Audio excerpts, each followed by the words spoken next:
Hello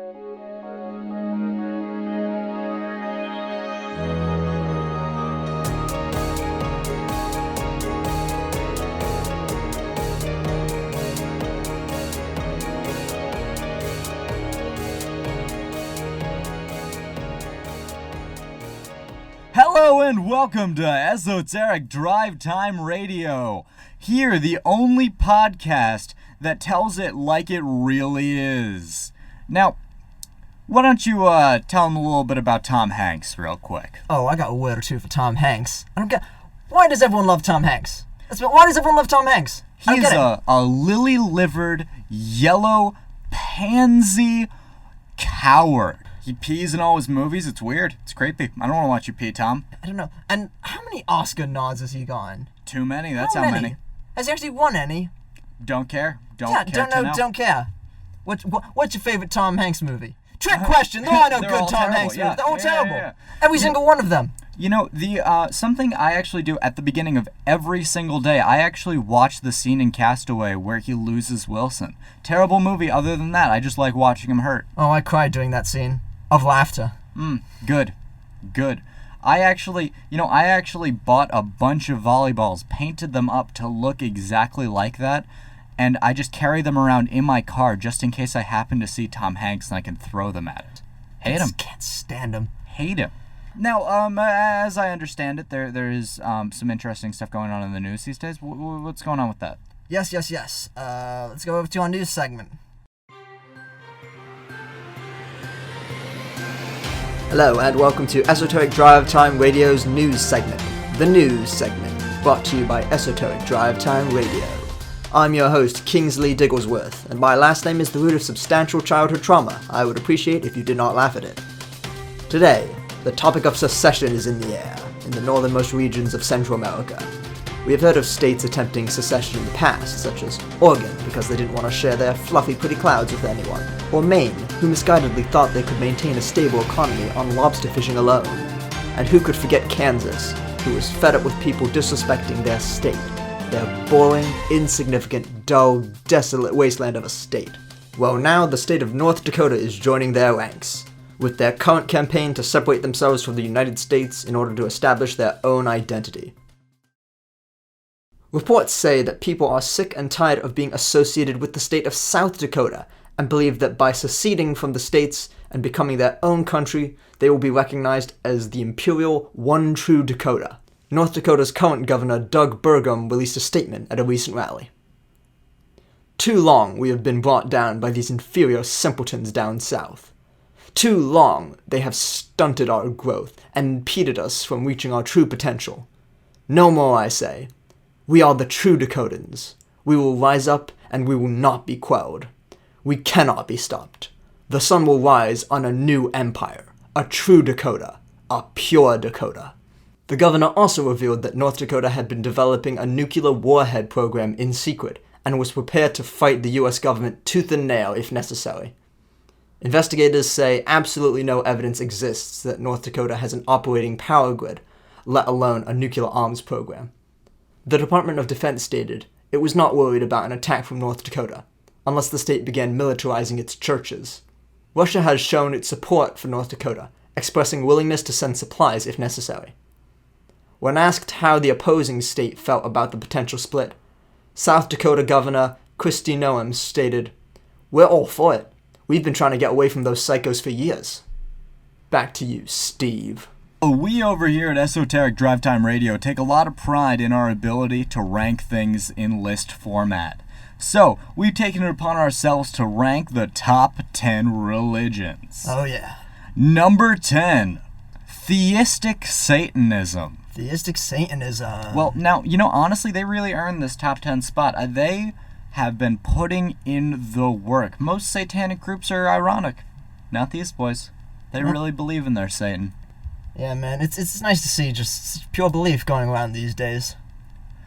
Now, number 9, we have LaVey Satanism, a sect of symbolic Satanism. Now, they don't believe, but they believe. These are the fellas that read Steinbeck, right? Exactly. Exactly. These are the people. These are the people I can get behind. That's why they're a little better than the theistic Satanists, just because they worked harder. Now, coming up next, Luciferianism, coming up at number 8. Are those the Satanists who wear dreadlocks? Yes, those are the Satanists that wear dreadlocks. I actually have heard one of the more interesting things about this sect of Satanism is they never made the switch over to CDs. They still use cassette tapes. Interesting. Is that just for religious reasons, or are they just behind the times? Both. At number 1 is Christianity. Wow. I think that while Satan, is doing pretty well up at number 9, number 10, and number 8, I think that the good old Jesus Christ who lives in my heart, he's doing best. He's doing best out of all of them. I agree with that. He's definitely healthy. Several million different denominations at this point. He earned it. Gotta appreciate a guy's marketing technique, eh? Yeah. I mean, you see that the loaves and fish thing? That was pretty crazy. That was, it's wild. Oh, there's a whole list of things. Wild. Was that all 10? That is all 10 of the top 10 religions, as ranked by Esoteric Drive Time Radio. Now a message from our sponsors. From the people who brought you Daddy's Home and Daddy's Home 2, Mo Daddy's Mo Problems, comes a third installment in the Daddy Saga. Daddy's Home 3, The Great Granddaddy and the Great Grand Dangerous. In case you're not up to date on your daddy lore, the first Daddy's Home tells the story of mild-mannered Brad Whitaker, played by the lovable and probably not racist Will Ferrell, who's just doing his darndest to be a good stepfather. Ferrell's top dad status is challenged by Dusty, the children's bad boy biological father, played by bad boy actor Mark Wahlberg. For all you Wahlberg fanatics out there, here's some in-depth Wahlberg trivia. At the ripe age of 15, Mark Wahlberg was reprimanded and written up in the newspaper for shouting racial slurs and throwing rocks at black students. Wahlberg's youthful wild romps didn't end there though. At the age of 16, Wahlberg beat up 2 different middle-aged Vietnamese men while also shouting racial epithets. The 2 daddies reconcile their differences and eventually come together for the good of the children in a heartwarming twist. In Daddy's Home 2, Mo Daddy's Mo Problems, the daddies' respective daddies come to visit. As you would expect, Dusty's daddy also is a bad boy, as well as being played by bad boy actor Mel Gibson. Gibson is also notable for a long series of homophobic remarks in the 90s. And in 2006, Gibson was pulled over while driving drunk and without prompting remarked, "Jews are responsible for all the wars in the world." He also said some more racist stuff you should look up on your own time. Gibson goes head-to-head with Will Ferrell's daddy, played by John Lithgow, who is a good guy, and also, like Will Ferrell, probably isn't a racist. Eventually, these 2 granddaddies, too, reconcile their differences for the good of the children. In Daddy's Home 3, The Great Granddaddy and the Great Grand Dangerous, Mel Gibson and John Lithgow's daddies come to visit. Uh-oh, sounds like a formula for more hilarious hijinks. What awaits these daddies in their latest daddy-related adventure? Find out soon at a theater near you. Daddy's Home 3, The Great Granddaddy and the Great Grand Dangerous. Now, for our next segment, we have Yelp Reviews of National Landmarks. Our giant national cemetery, filled with our great veterans with some bonuses. JFK and Jackie O are here with an ongoing flame. I wonder if they would want that flame if they'd known about global warming and various energy crises we've had. Changing of the guard, I wasn't all that impressed. I've never served in the military, but I was in ROTC all 4 years of high school and have seen much more impressive stuff. But I know this has been tradition, so... Tomb of the Unknown Soldier, nothing fancy. Confederacy Monument, Americans whom fought for slavery. I watched 12 Years a Slave. Not a fan of this monument. Maybe it seemed logical at the time, or if you're a racist.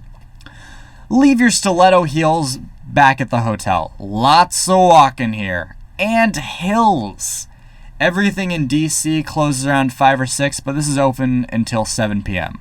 So save it for last. 3 stars! Arlington Cemetery. Here's a review of the Grand Canyon. I saw the pictures and glorious reviews and thought, easy place to commit murder. There is nothing here. Just push the dude over the cliff and no body found out. Maybe I'll give it a try. Even death, I guess, there is beauty too. They then provide a map of deaths on the Grand Canyon and a link they've titled, Don't Do Selfies on the Edge. 1 star. Now, on to Who's On First? A classic comedy segment with a rendition performed by our qualified and incredible performers over here at Esoteric Drive Time Radio.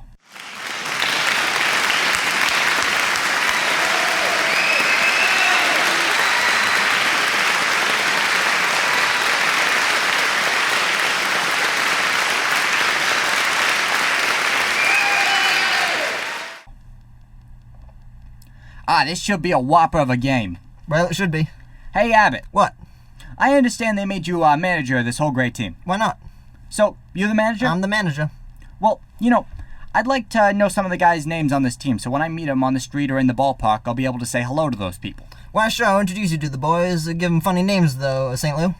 Oh, I know they give those ball players awful funny names. Well, let's see. On the team, we have David's on first, Charlie's on second, Brandon is on third. Are you the manager? Yes.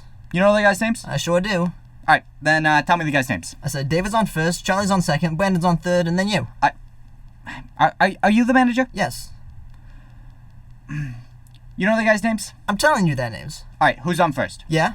Alright, go ahead, tell me. David. The guy's on first. David. The guy playing first base. David. The guy on first. David's on first. What are you asking me for? I'm asking you. I'm not asking you, I'm telling you.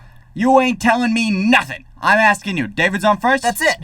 Alright, well go ahead, tell me. David. The guy on first base. That's his name. That's David's name. Yes. Well go ahead and tell me. That's the man's name. That's David's name. Yeah. Well go ahead and tell me. David is on first. What are you asking me for? I'm asking you. David's on first? That's it. Alright, well go ahead and tell me. David. The guy on first. That's it. Charlie's the name of the guy on first base. No, Charlie's on second. I'm not asking you. David's on second. David's on first. That's what I'm asking you. David's on first. Now wait a minute. Don't change the players. I'm not changing nobody. I asked you a simple question. Charlie's the guy's name on first base. Charlie's the guy's name on second base. I'm not asking you. David's on second. David's on first. Brandon. He's on third. Now we're talking about him. Look, you got a first baseman? Yes. Alright, then tell me the fella's name playing first. David. The guy's name. That's his name.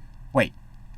Charlie's the name of the guy on first base. Charlie is the guy's name on second base. David's playing second. David's playing first. Brendan. He's on third base. Look, when you pay off the first baseman every month, David do you pay the money to? Yeah, every dollar of it. Yeah, look, you gotta pay the money to somebody on first base, don't you? Yeah. And does he give you a receipt? Sure. How does he sign the receipt? David. The guy you give the money to. David. The guy who gives you the money. That's how he signs it. That's how David signs it? Yes. Well, go ahead and tell me. That's it. That's David. Yes. When you give the guy the money, doesn't he have to sign the receipt? He does. Well, how does he sign his name? David. The guy you give the money to. That's how he signs it. You don't just give the money to someone without having them sign the receipt. No, David signs it. What are you asking me for? Now calm down. I'm not asking you. I'm telling you. Alright, well go ahead and tell me. Charlie's the guy's name that signs the receipt on first base. Well, now wait a minute. Charlie signs his own receipt. David signs his own receipt. No, David signs his. Well, I'm asking you, when the guy on first base gives you a piece of paper, Yes, now wait. he puts his name on it. No, David puts his name on it. How? And Charlie puts his name on it. And how does the fella's name on first base look to you when he signs his name? David. To you. That's how it does. How does it look to you? David. To you. David. To you. David, look. When the guy signs his name, how does it look to you? Now that's how it looks. David. David. David. I'm asking you, what's the guy's name on first base that you give the money to? David. After all, the man's entitled to it. David is. Yes, sometimes his wife comes down and collects it. David's wife. Yeah, sure. All I'm trying to find out is Charlie's the guy's name on first base. Charlie's on second base. David's on first. David's on first. Brendan. Yeah, he's... Third base, I know. Yeah. You got an outfield? Sure. The left fielder's name? Tony. I just thought I'd ask you. Well, I thought I'd tell you. The left fielder's name? Tony. Because... Oh, he's center field. Oh. I told you, all these players got... All I'm trying to figure out. Charlie's the guy's name in left field. No, Charlie's on second. I'm not asking you. David's on second. David's on first. Brendan. Third base. All right. And coming up next, we have a team of freedivers with unbelievable lung capacity who are going to prove that to us today by performing the entirety of My Way by Frank Sinatra without taking a single breath.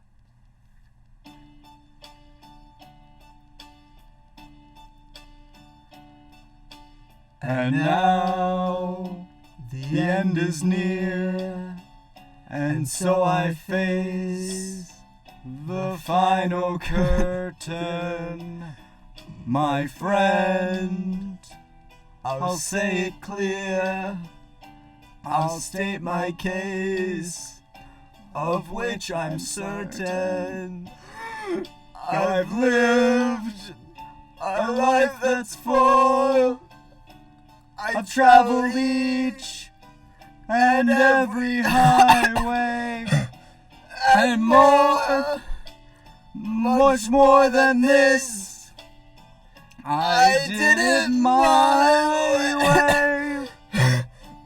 Regrets, I've had a few, but then again, too few to mention.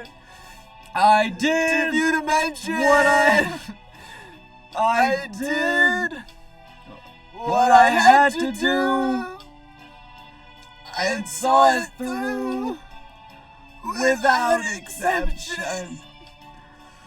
I planned each charted course, each careful step along the byway, and more, much more than this. I did it my way. Yes, there were times, I'm sure you knew, when I bit off more than I could chew. But through it all, when there was doubt, I ate it up, I spat it out, I faced it all, I stood tall, I did it my way.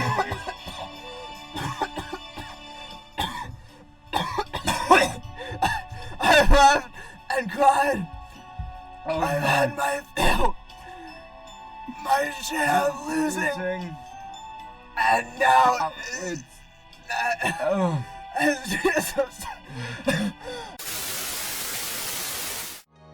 This has been Esoteric Drive Time Radio. Thank you for listening.